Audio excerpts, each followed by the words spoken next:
The day my parents signed away the company, they did not call me. They did not text. They did not leave a note on my desk or send a single message through the family group chat that had been silent for 3 weeks. I found out the way strangers find out about things that happen in other people's lives. I read it in a press release. $2,300,000,000. My name was not in it once, not as a founder, not as the lead researcher, not even as an employee. I had spent 9 years inside that company, and when the biggest moment arrived, I was written out of it entirely. But here is the part they did not think about. The core algorithm, the one that made the whole platform worth anything at all, was still sitting on a private server I controlled. And I had never signed the transfer document they slipped into my termination packet. Before we go further, I want to ask you something real. If the people who raised you used your work to build something extraordinary, then quietly pushed you out the door before the money arrived, what would you do? Would you fight loudly and give them a reason to discredit you? Would you go silent and let them win? Or would you wait, stay calm, and let the truth do exactly what truth does when patient people stop hiding it? Think about that while Lousia tells you everything. Lousia was 31 years old the morning she found out her family had sold everything she helped build. She was sitting at her kitchen table in a small apartment 20 minutes from the company's main campus. She still called it the company even after they let her go, because in her mind, in the part of her mind she had not yet fully accepted, it still felt like hers. She had a mug of black coffee in front of her. She had her laptop open. She was checking her email out of habit, the same way she had checked it every morning for 9 years, looking for results, updates, and data from the overnight lab systems. There were no results waiting for her that morning. There had not been any for 6 weeks.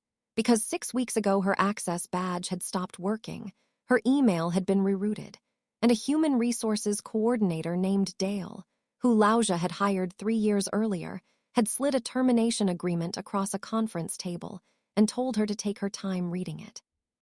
She had taken her time. She had read every line, and she had not signed the last 3 pages. That detail mattered more than anyone realized yet. Lousia found the press release through a news alert she had forgotten to turn off. The subject line in her inbox said Meridian Biologics acquired an historic $2.3 billion deal. She clicked on it. She read it slowly. She set her coffee down after the first paragraph because her hands had started to shake, not from anger yet, just from the specific shock of seeing something you poured your life into described as if you were never there. The press release mentioned her father, Gerald Vance, as the visionary founder. It mentioned her mother, Harriet Vance, as the chief strategy architect. It mentioned their longtime business partner, Raymond Foss, as the operational backbone of Meridian's growth. It did not mention Lousia. Not once. Lousia sat with that for a long time. She did not cry immediately. She had already done most of her crying in the weeks before, during the nights after her termination, when the shock was still fresh and the betrayal was still something she kept trying to explain away. She had told herself during those weeks that maybe there was a reason. Maybe there was a plan she did not understand. Maybe her parents had a strategy that would make sense eventually. She had told herself those things because telling yourself those things is easier than accepting that the people who were supposed to love you most had chosen money and control over fairness and truth. But the press release ended that quiet negotiation in her own head. There was no strategy to understand. There was no plan that included her. The deal had closed. The money had moved. And Lousia's name had been left out of the story entirely. She opened a second browser tab and looked up the acquisition. The acquiring company was a global health technology group called Harmonvelt. They were based in Zurich and had been expanding aggressively into the American biotech market. They had paid $2,300,000,000 for Meridian Biologics, which was a company that specialized in adaptive diagnostic software. The kind of software that could take patient data, run it through a layered algorithmic system, and identify disease markers that standard diagnostic tools missed. The kind of software that saved lives if it worked correctly. The kind of software that was worth billions if it worked at scale. Lousia had written the original algorithm. Not the early draft, not the rough framework. She had written the functional core of the diagnostic engine that made Meridian worth anything at all. She had started Deve. loping it during her doctoral research at 23 years old. She had brought it to her father as a concept when she was 25. Gerald Vance had seen what it could become, and he had built a company around it. He had found investors, hired a team, secured a campus, and given the company a name. He had done all of that. Lousia did not deny it. Building a company required skills that Lousia was the first to admit she did not have. Gerald was a businessman. He understood capital and pitch decks and handshakes and timing. Lousia understood biology, data architecture, and the quiet, persistent work of making a system actually function. What she had not understood, for a very long time, was that her father believed the company was his because he had built the structure around her work. He did not see the algorithm as Lousia's contribution. He saw it as raw material. He saw Lousia as the scientist he had given a job.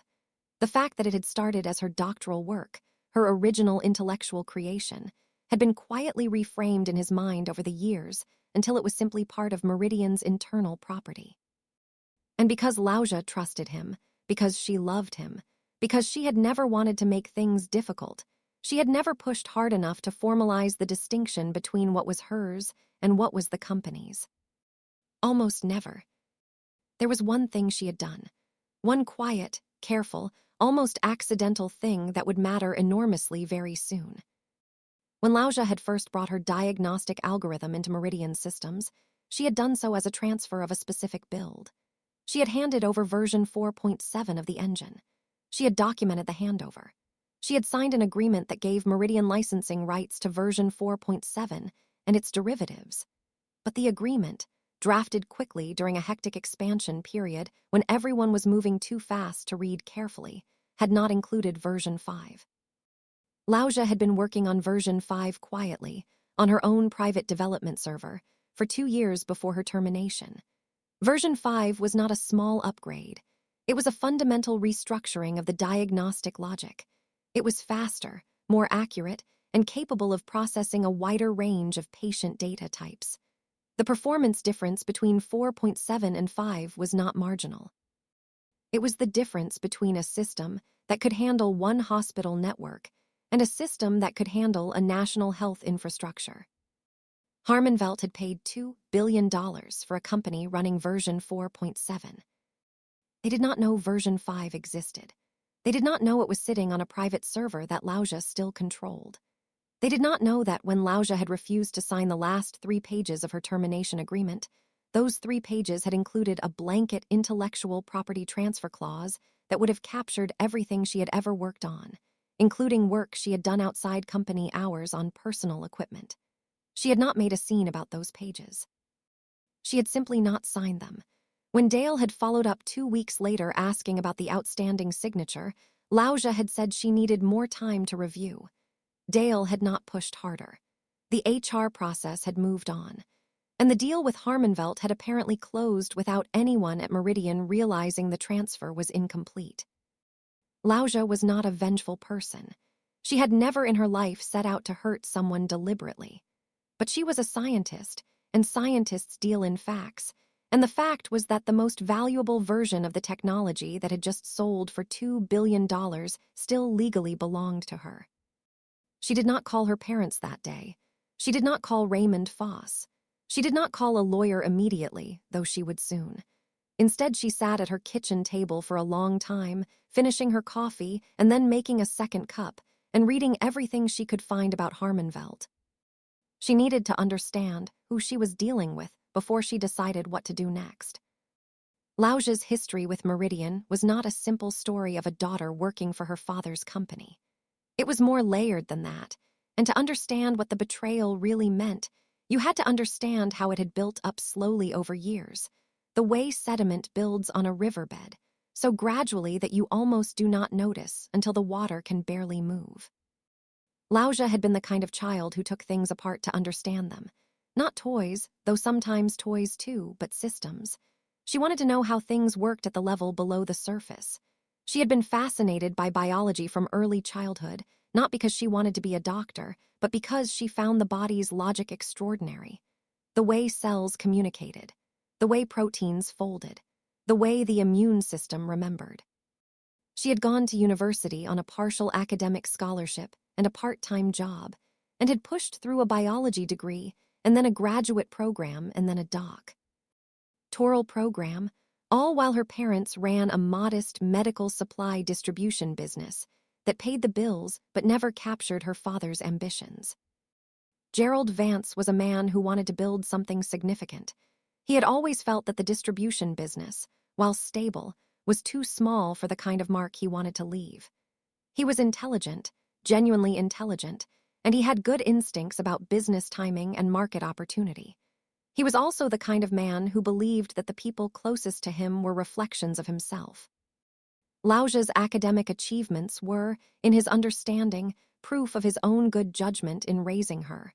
Her success extended his reputation. Her failure would have reflected poorly on him. This was not something Gerald said out loud.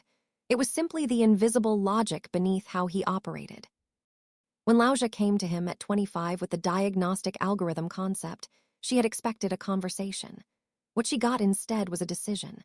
Gerald had seen the presentation, asked sharp questions, and within 2 weeks had begun reaching out to contacts in the investment community. Lousia had been grateful. She was a researcher, not a business person. She needed someone who could translate the science into a company. She had trusted her father to build something that would include her fairly. The early years of Meridian had felt collaborative. Lousia ran the research division. She managed the technical team. She guided the algorithm's development through multiple iterations, refining the diagnostic logic, improving the accuracy, working through failures with the stubborn patience of someone who genuinely believed in what she was building. The company grew. Investors came in. Gerald hired Raymond Foss, who was his oldest friend from his university days, and a man Lousia had always found slightly cold but functional. Harriet, Lousia's mother, joined the board and handled strategic communications. It became a family operation in the truest sense, which should have felt warm and was instead often suffocating. The first sign that something was wrong came about 4 years into Meridian's operation. Lousia had been developing a significant update to the algorithm and had presented the roadmap to the board. Gerald had approved it. Raymond had raised concerns about the timeline. Those concerns were reasonable, and Lousia had taken them seriously. What she had not expected was that Raymond would subsequently present a revised technical roadmap to a group of investors without involving Lousia at all. The roadmap described the algorithm's development in ways that were technically imprecise and overstated certain capabilities that had not yet been validated. When Lousia had raised this with Gerald privately, he had told her that Raymond was simply translating the science for a business audience and that she should not worry about the wording. She had let it go. She wished she had not. The second sign had come 2 years later, when Meridian applied for a patent portfolio.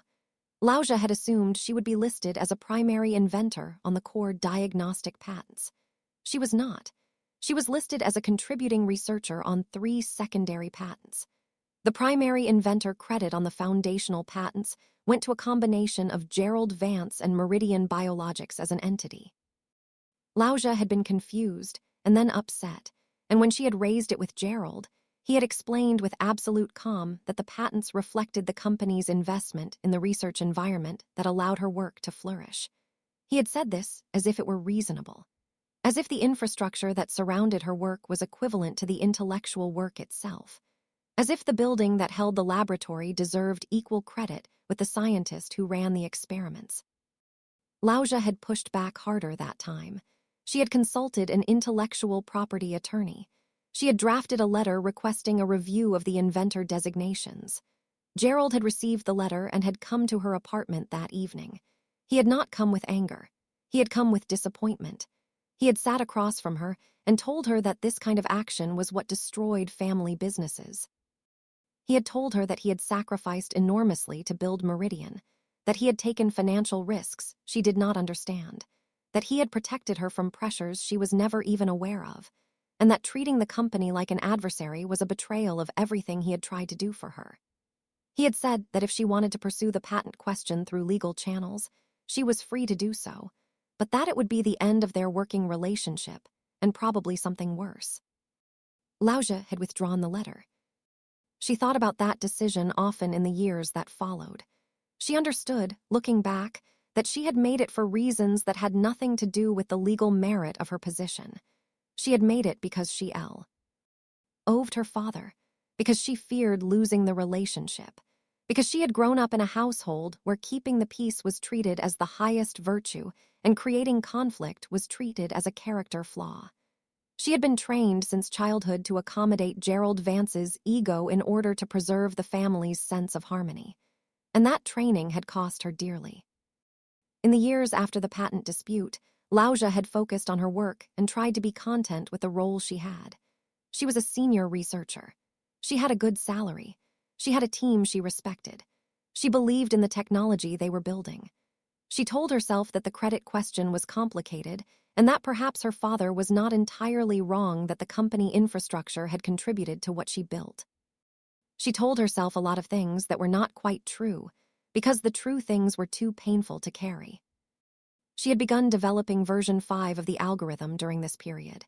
She had not told her father about it immediately. At first, that was simply because it was in early stages and she did not want to present incomplete work. But as the months passed and the early results became extraordinary, she had developed a quiet hesitation about announcing it to the company. Something in her had started to understand, without fully naming it, that her work inside Meridian would always be claimed by the structure around it. That anything she built while wearing the Meridian badge would become Meridian's property in her father's understanding of the world, regardless of what the actual agreements said. She had begun to keep version 5 development strictly separate. She had worked on it outside company hours. She had used personal equipment and her own private server. She had not recorded the work in Meridian's internal systems. She had not done this as a plan. She had done it as a kind of self-preservation that she had not fully articulated to herself yet. Scientists often describe their best work as something that happened alongside their official work, a parallel track that runs because curiosity cannot be switched off at 5 o'clock. Lousia's development of version 5 had started that way. It had simply stayed that way. The termination had come 11 months after she had begun making real progress on 5. Gerald had called a meeting, not in his office, in a conference room which should have told her something. Raymond had been present. There had been an outside attorney she had never met.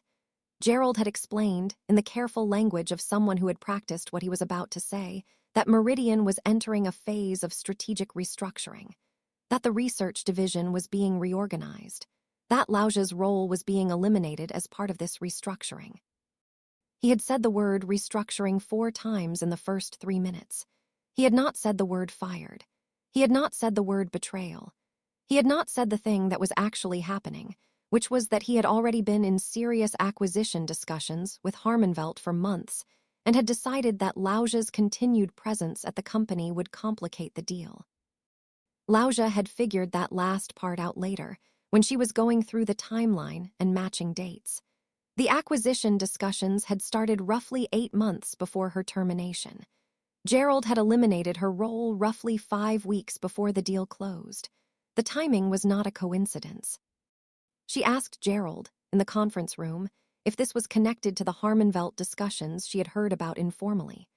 Gerald had said that any acquisition conversations were confidential and that the restructuring decision was unrelated. He had said it without flinching. Lousia had looked at her father sitting across a conference table from her with an outside attorney at his side, and she had finally seen him clearly, not as a complicated man who sometimes made selfish decisions. As a man who had decided, deliberately, that she was more valuable to him as something he could remove than as someone he owed. She had picked up the termination paperwork. She had read it carefully. She had signed the pages that covered the standard employment separation terms. She had not signed the pages that attempted to transfer all her intellectual property. She had folded those 3 pages and put them in her bag. She had said she needed more time to review the IP transfer language. Gerald had glanced at the attorney. The attorney had said that was fine and that they would follow up. Lousia had stood up, thanked Dale for coordinating the paperwork, and walked out. She had not cried until she reached the parking lot. Now, 6 weeks later, with the press release on her screen and $2 billion sitting in her father's bank account, she was done crying. She was in a different emotional place entirely. She was calm in the way that people become calm when they have processed the worst and see out the other side with clarity. She was still hurt. She suspected she would be hurt for a long time. But she was also something else. She was awake. She was paying attention. And she had a private server with the most advanced version of the most valuable technology her family had ever touched, and she had not transferred it to anyone. Lousia spent 3 days doing research before she made her first move. She studied Harmonvelt's acquisition strategy. She looked at the investors who had backed the deal.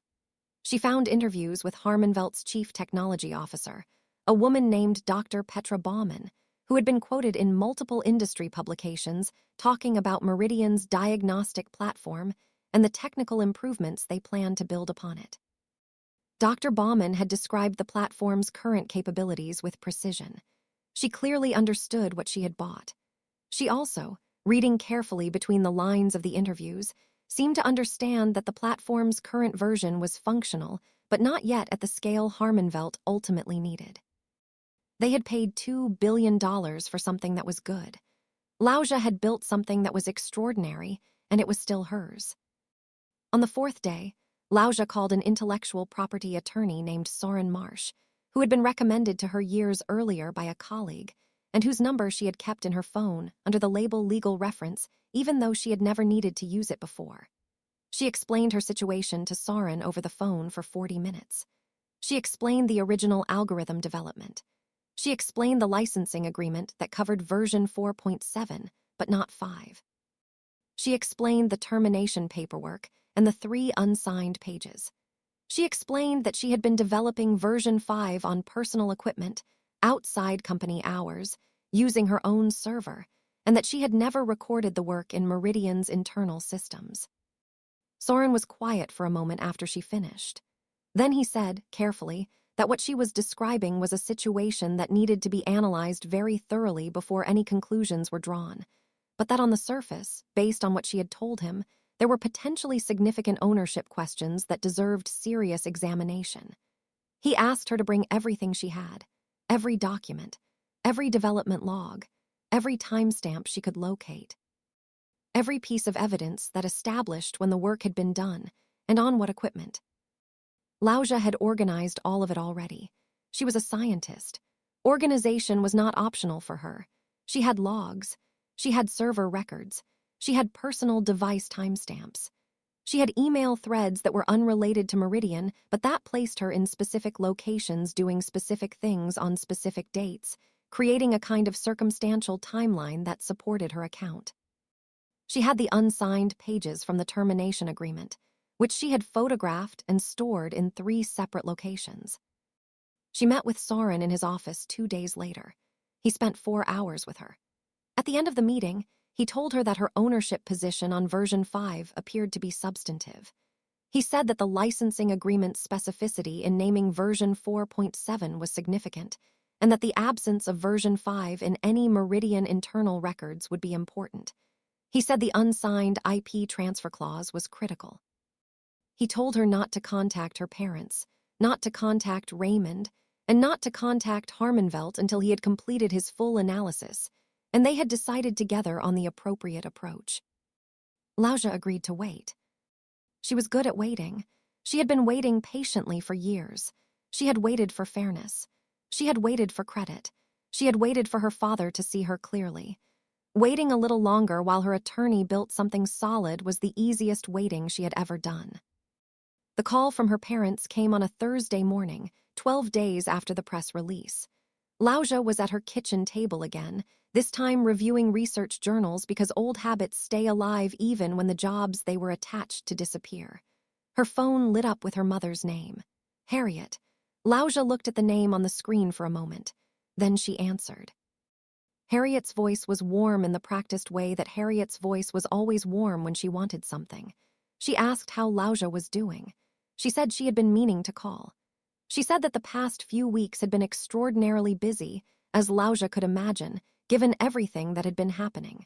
She said the word transition several times. She asked if Lousia had received the severance payment. Lousia said she had. Harriet said good, and then there was a small pause, and then Harriet said that she and Gerald were hoping Lousia might be willing to have dinner with them that weekend. Lousia asked what the dinner was about. Harriet said it was just a chance tea. Oh, reconnect. She said things had been stressful, and she thought it would be good for everyone to see each other. She said she had missed Lousia. Lousia said she would think about it and call back. She did not call back that day. She called Soren instead and told him about the call. Soren said that a social dinner at this stage was probably fine, but that she should not discuss the company, the acquisition, or any technical matters, and that she should not volunteer any information about her own situation. She should listen more than she talked. She should keep notes afterward about anything significant that was said. Lousia went to dinner on Saturday. It was at her parents' house, which was a large, carefully maintained home in a quiet part of the city. Harriet had cooked, which she always did when she wanted the atmosphere to feel safe and domestic. Gerald was in a good mood, the specific kind of good mood that comes after a large amount of money changes hands. He talked about travel plans. He talked about some home renovations they were considering. He talked about Raymond's upcoming retirement. He did not mention the acquisition directly. He did not mention Lousia's termination directly. The dinner had the strange quality of a performance in which everyone knew the real subject but had agreed not to name it. After dinner, over tea, Gerald shifted. He said he wanted to talk about the future. He said that Harmenvelt had reached out to him with questions about the platform's technical roadmap. He said they were going to need ongoing technical consultation to support the transition, and that he thought Lousia might be well placed for a consulting engagement. He said it could be a good opportunity for her. He said it as if he were doing her a favor. As if the fact that she had been terminated 6 weeks ago and left out of a billion-dollar announcement was simply background noise that reasonable adults did not need to discuss. Lousia asked what kind of consulting engagement he had in mind. Gerald said he was not sure of the details yet. He said he just wanted to know if she would be open to it. He said it would be good to keep her involved. Lousia looked at her father across the dinner table. She thought about the press release. She thought about the conference room and the outside attorney and Dale sliding the termination packet across the table. She thought about the patent disputes and the withdrawn letter. She thought about 9 years of work and a name that appeared nowhere in the announcement of the biggest deal her family had ever made. She said she was open to exploring options and that he should have his team reach out through formal channels. Gerald seemed satisfied with that. Harriet poured more tea. They talked about other things. Lousia drove home and wrote detailed notes about the entire evening. The call from Harmenvelt came 6 days later. It did not come through Gerald. It came directly, through a professional network connection that one of their research directors had made with a colleague of Lousia's at a conference 2 years earlier. The research director's name was Dr. James Aucaffer, and he was on the technical acquisition integration team at Harmenvelt. He sent Lousia a brief, professional message asking if she would be available for an introductory call. He described it as a general conversation about her research background. Lousia consulted Soren before responding. Soren said she was absolutely free to speak with Harmenvelt directly and that there was no restriction on it. He said to listen carefully and to let them lead the conversation. He said it was important that she did not volunteer specific technical details about any proprietary work without legal counsel present, but that a general introductory conversation was entirely appropriate. She scheduled the call for the following Tuesday. Dr. Aucaffer was careful and professional. He asked about her background. He asked about her time at Meridian. He was clearly operating with the understanding that he was speaking to a former employee who had been let go, and he was navigating that diplomatically. Lousia answered his questions carefully, sticking to her professional history and her research areas, not giving details about specific technical developments. Near the end of the call, Dr. Aucaffer said something that told her he had done more research than the surface of the conversation suggested. He said that Harmenvelt was focused on the long-term evolution of the diagnostic platform. He said they believed the platform had significant potential that had not yet been fully realized. He said that in their technical review, they had identified areas where they felt the foundational architecture could benefit from significant advancement, and that they were in the early stages of assembling a team to work on that.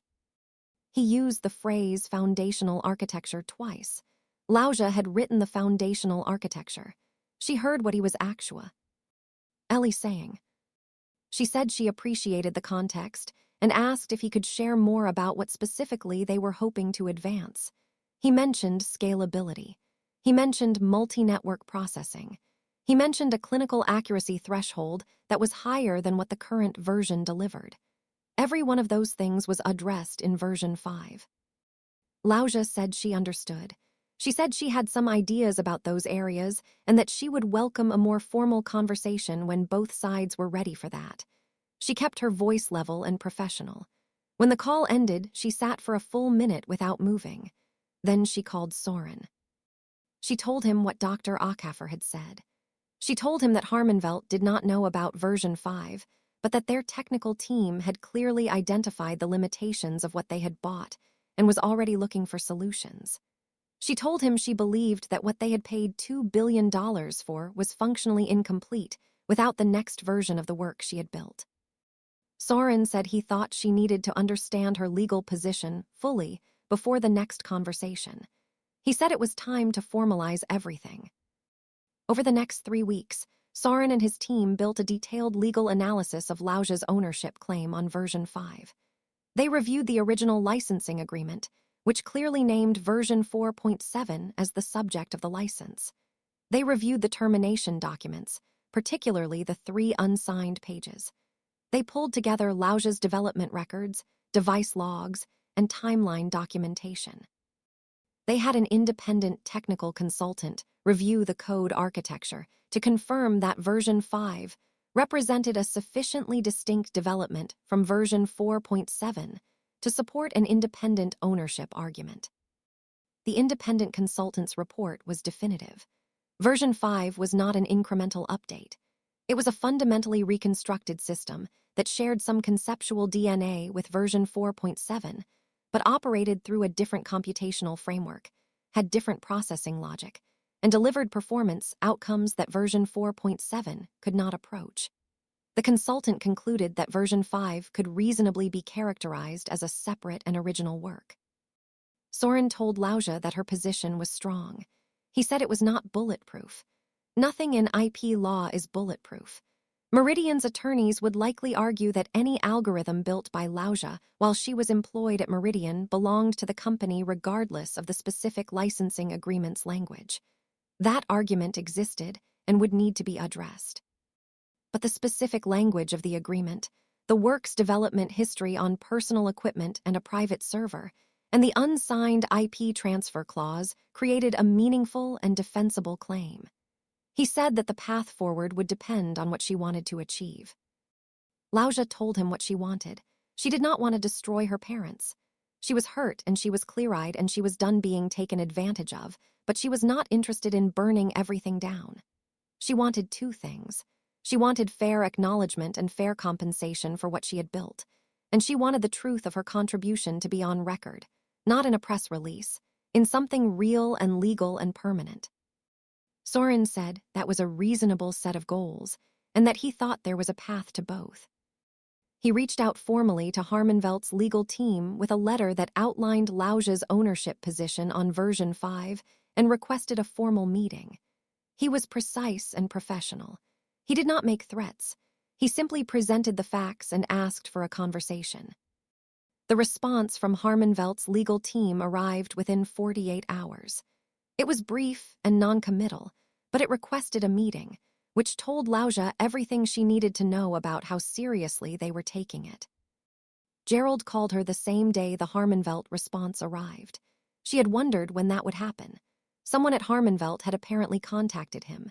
His voice when she answered was a specific kind of controlled that she recognized as the sound of her father managing his composure under pressure.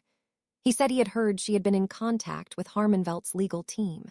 He said he was concerned. He said he did not understand what she was hoping to accomplish.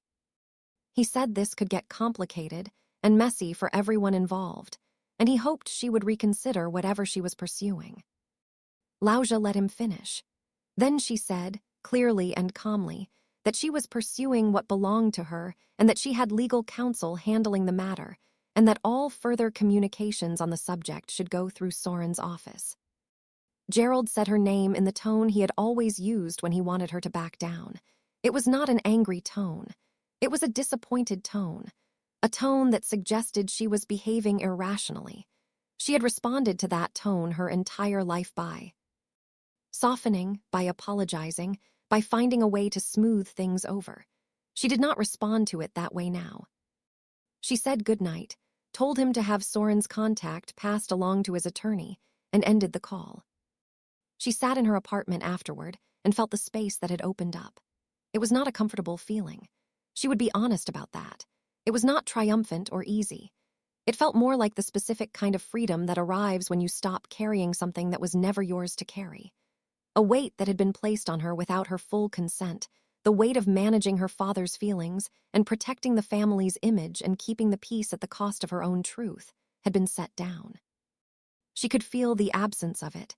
It was disorienting in the way that all genuine changes are disorienting.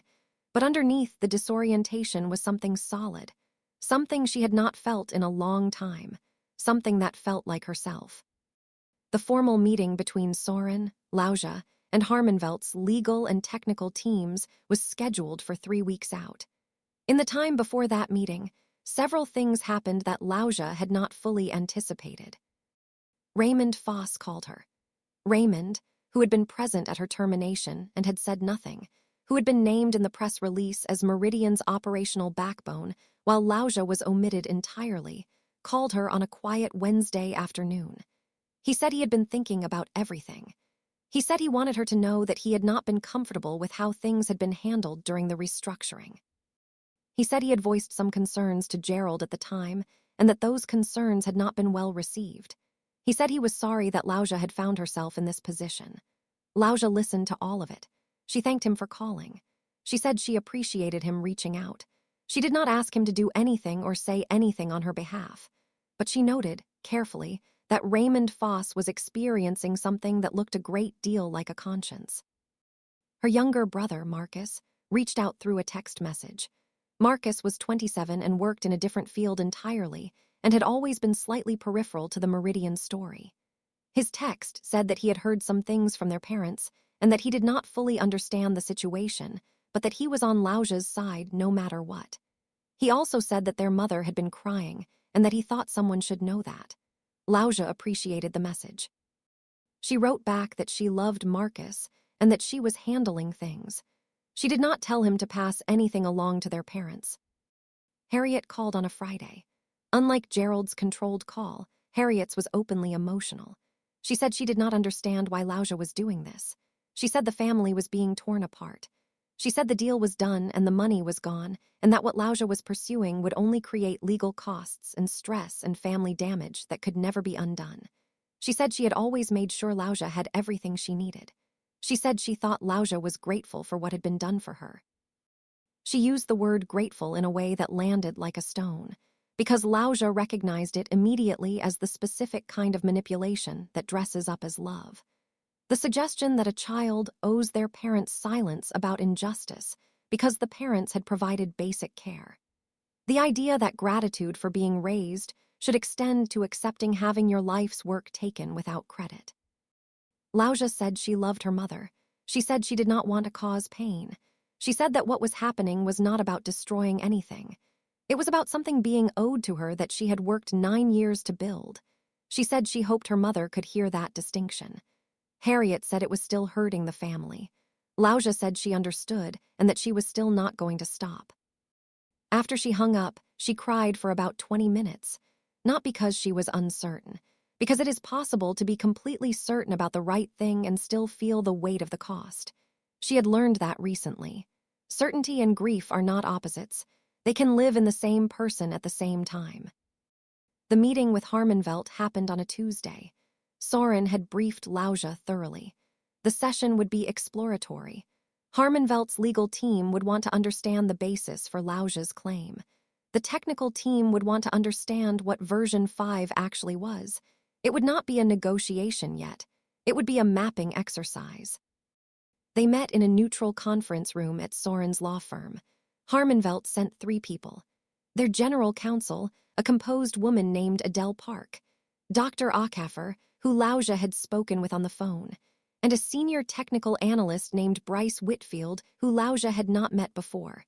Lousia and Soren sat on the other side. Adele Park opened by thanking Lousia for agreeing to meet. She said Harmenvelt took intellectual property matters seriously and wanted to understand the situation fully before forming any positions. She said the meeting was informational in nature. Soren confirmed that understanding. Then Adele asked Lousia to walk them through the basis of her claim.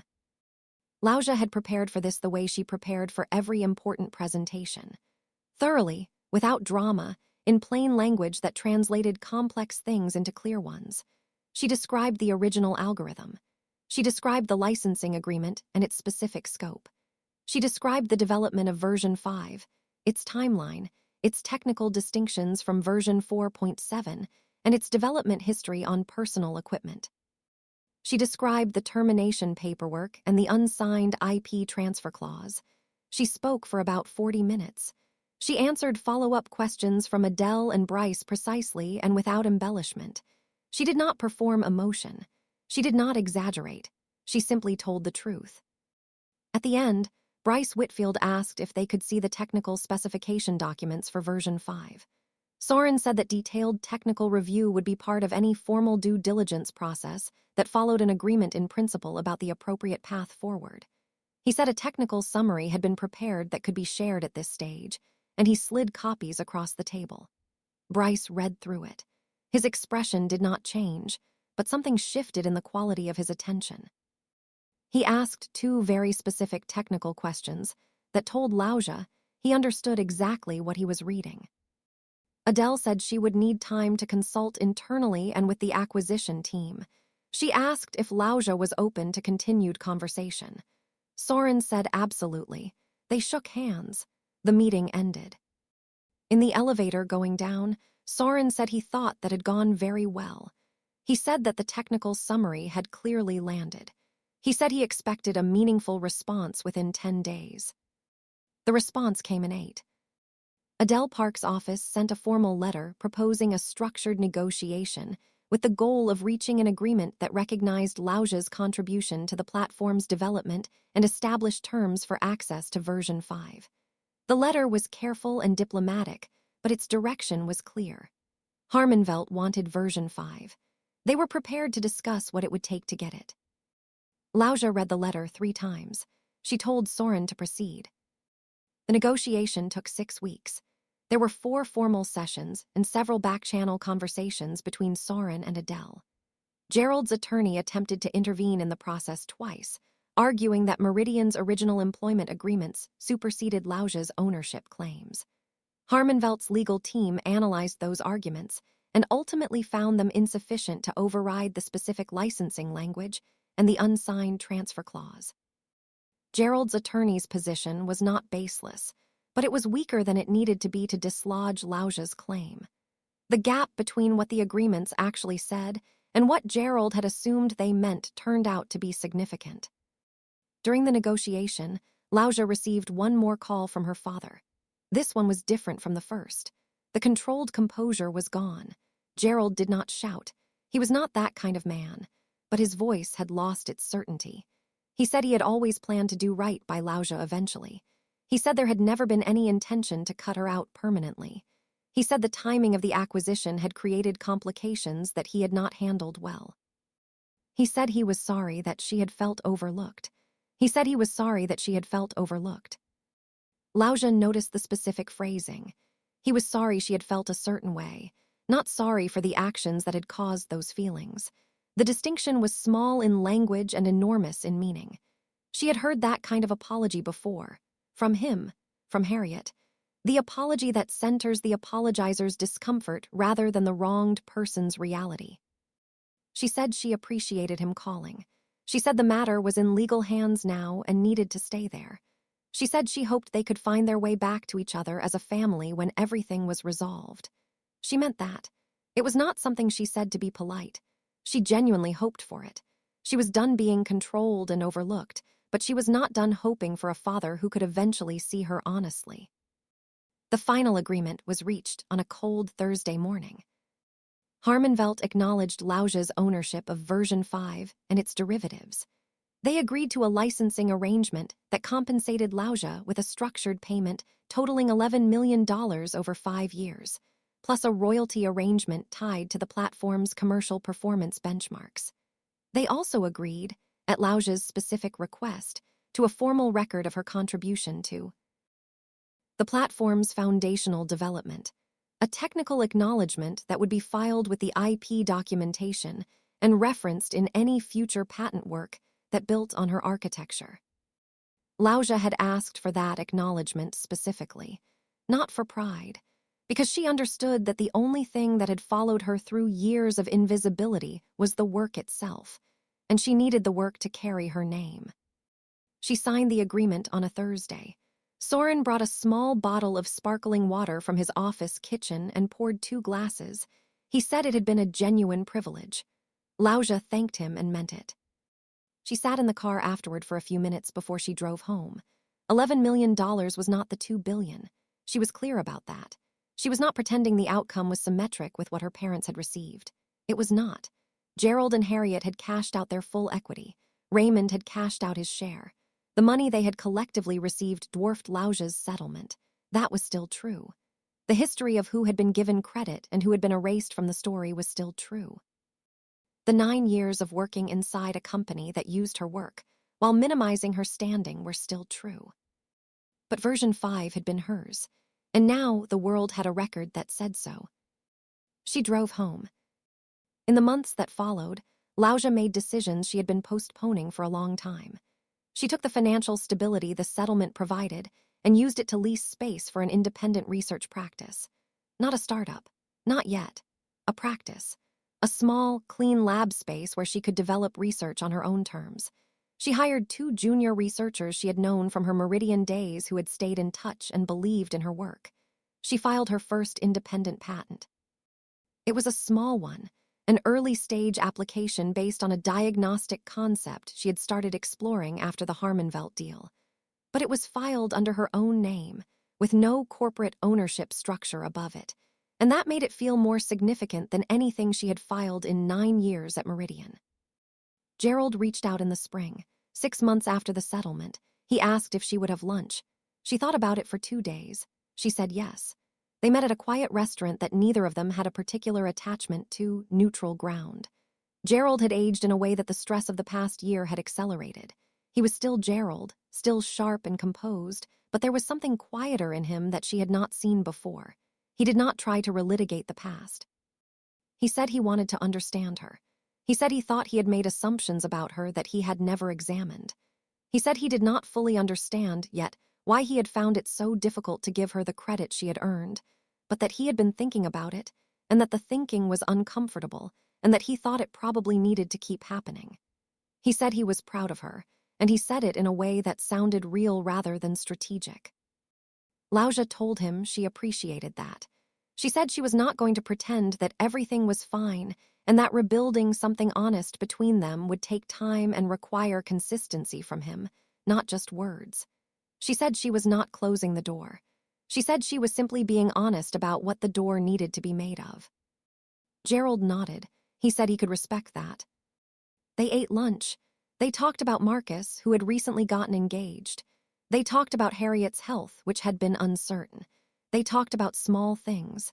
The conversation was not warm in the way that conversations used to be warm between them, but it was real. It was 2 people deciding to try. That mattered, even if it was fragile. Harriet was slower. She was more attached to the version of events that cast Gerald and herself as well-intentioned parents who had been mistreated by a difficult situation. She was not ready to examine her own role. Lousia gave her time. She called every few weeks. She kept the conversations short and kind. She did not force a reckoning Harriet was not yet equipped for. She had learned, slowly and painfully, that you could not make people understand what they were not ready to see. You could only control your own clarity, your own decisions, and your own life. Raymond Foss sent a formal written note after the settlement became known to him. It was 3 sentences. It said he believed Lousia had been treated unfairly. It said he regretted that he had not done more at the time to change that. It said he wished her well. Lousia read it several times. She wrote back a single sentence. She said she appreciated his honesty and wished him a peaceful retirement. She meant both parts. Dr. Ackafer sent a brief professional note through a shared network connection, saying that Harmenvelt's technical team had begun working with version 5, and that the results were exceeding their initial projections. He said he hoped their paths would cross again professionally. Lousia filed the note in a folder she kept for things that confirmed she had not imagined the value of her work. A journalist who covered biotech industry news reached out for a comment on the acquisition and any public statement Lousia might want to make about her role in Meridian's technology. Lousia consulted Soren. They decided together that a brief, factual statement through a professional channel was appropriate. The statement said that Lousia had been the founding developer of Meridian Biologics' core diagnostic platform, and that she was pleased to have reached a resolution that formally acknowledged her contribution to the technology's development. It said she looked forward to continuing her research independently. It said nothing about her family. It said nothing inflammatory or dramatic. It was one paragraph. Industry publications picked it up. It was noted briefly in 2 biotech news newsletters and 1 broader technology news site. It was not a viral moment. It was not a public shaming. It was simply the truth, stated once, recorded, and now part of the professional record. Lousia went back to work. She spent her days in the lab space she had leased. She worked with her 2 junior researchers on a project that was smaller in immediate scale than anything she had worked on at Meridian, but felt larger in a way she could not easily quantify. She was building something for the first time that was genuinely hers, not licensed, not held inside someone else's corporate structure, not subject to revision by people who did not understand it. Hers. The work was hard and slow, and sometimes frustrating in the way that real scientific work almost always is. There were dead ends. There were weeks where nothing moved forward. There were mornings where she sat at her desk, which was a simple desk in the small corner office of the lab space, and had to push through the kind of low-grade discouragement that comes when you are building something from scratch without the infrastructure that used to surround you. She had fewer resources. She had fewer people. She had less organizational support. She had more of herself. She preferred it. She had a routine now that felt like hers in a way that her Meridian routine had never quite felt. She woke early. She made coffee. She reviewed overnight data when there was overnight data to review. She took walks in the afternoon when the thinking needed to move through her body instead of sitting still in her head. She called Marcus on Sundays. She sent Harriet a text on birthdays and major family moments. She had lunch with Gerald every few weeks. The lunches were slowly becoming something. Not what they had been before, which had sometimes been warm but had always been built on a foundation that concealed an imbalance. Something newer and more honest. Something that might eventually deserve to be called a genuine relationship. She thought sometimes about the 9 years she had spent inside Meridian, and she did not regret them entirely. She had built something real. She had learned what she was capable of. She had learned, more slowly and more painfully, what happened when you gave your loyalty to people without first establishing that your contributions would be treated with fairness. She had learned that love and justice are not the same thing, and that having one does not guarantee you will receive the other. She had learned that keeping the peace is sometimes just postponing the moment, when you have to be honest about what the peace was costing you. She had learned that the most important version of herself, the version that could do the work she was born to do, needed the conditions of honesty to survive. And that creating those conditions for herself was not a betrayal of the people who had raised her. It was simply what it looked like to finally take her own life seriously. The diagnostic platform she had built, in both its versions, was now functioning inside one of the largest health technology networks in the world. She did not have access to the internal data. She could not see how many patients had been helped by it or how many diagnostic gaps it had caught that standard tools would have missed. But she knew what the technology was capable of because she had designed it, and on certain quiet mornings when she allowed herself to think about it, she felt something close to peace about the fact that something she had built from curiosity and conviction was doing real work in the real world. Her name was on the record now, not in the press release, not in the acquisition headline, But in the IP documentation, in the technical acknowledgement, in the formal legal record of what she had built and who had built it, in the growing portfolio of her independent practice, in the first independent patent filed under her own name. Her name was there. Nobody could remove it again. If Lousia's store. Why made you feel something today? I want to hear from you. Not just about whether you think she made the right choice, though that question matters. I want to know this. Have you ever stayed quiet about something that was yours because making noise felt like it would cost more than the silence? Have you ever protected someone else's comfort by shrinking your own truth? Lousia spent 9 years being the dependable one, the one who kept the peace, the one who let things slide. And the day she stopped doing that, she did not lose everything. She finally started building something that could not be taken. If that landed for you, leave a comment. Tell me what you would have done. And if you think someone in your life needs to hear this story today, send it to them.